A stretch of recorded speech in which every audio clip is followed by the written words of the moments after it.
இயேசு கிறிஸ்துவின் பரிசுத்த நாமத்தில் அன்போடு வாழ்த்துகின்றேன்.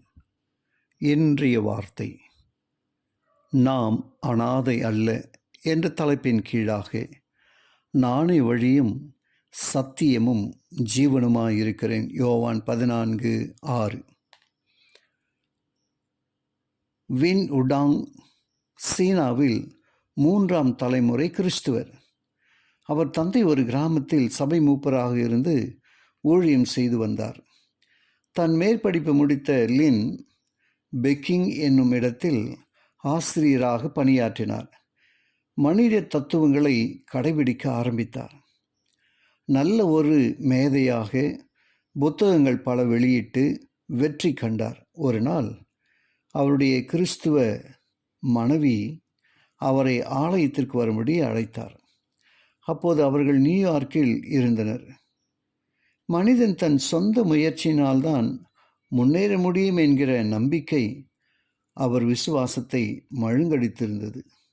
என்றாலும் மேட்டிசன் அவென்யூவில் உள்ள ஆலயத்துக்கு தன் மனைவியுடன் அவர் சென்றார்.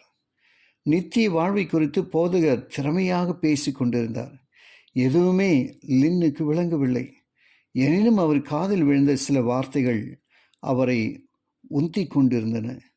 நாம் அன்றாடம் வாழும் வாழ்க்கைக்கு மேலாக வேறு எதுவும் உள்ளதா என்ற கேள்வி மனதில் ஆழமாக எழுந்தது. சுவிசேஷ புத்தகங்களை நான் மறுபடியும் படிக்க போகிறேன் என்று தீர்மானம் பண்ணிக்கொண்டு வேதாகமத்தை படிக்க ஆரம்பித்தார். இயேசு கிறிஸ்துவானவர் மூலம் தேவனை முகமுகமாக கண்டு கொண்டார். மக்கள் மூலம் தேவனை பற்றி நினைத்திருந்த எண்ணங்கள் அவரிடம் மாற ஆரம்பித்தன. கிறிஸ்துவிலும் அவருடைய சுவிசேஷத்திலும் ஒரு முழுமையை கண்டார் லின். தன் வாழ்க்கையை திரும்பி பார்த்தார். 30 வருட கால இந்த உலகத்தில் அனாதையாய் வாழ்ந்திருக்கிறேன், இனி ஒருபோதும் அனாதை இல்லை என்கிறார். சில நேரங்களில் கிறிஸ்துவர்களாக நம்மிடையே சந்தேகங்கள் தோன்றிவிடுகின்றன. அந்த நேரங்களில் வேதத்தை வாசித்து நமக்கு கொடுக்கப்பட்டுள்ள வாக்குத்தத்தங்களை விசுவாசிப்போம். அவரே வழியும் சத்தியமும் ஜீவனுமாயிருக்கிறார். ஜெபிப்போமா. கிருபையுள்ள நல்ல பிதாவே, உமக்கு நன்றி சொல்லுகிறோம்.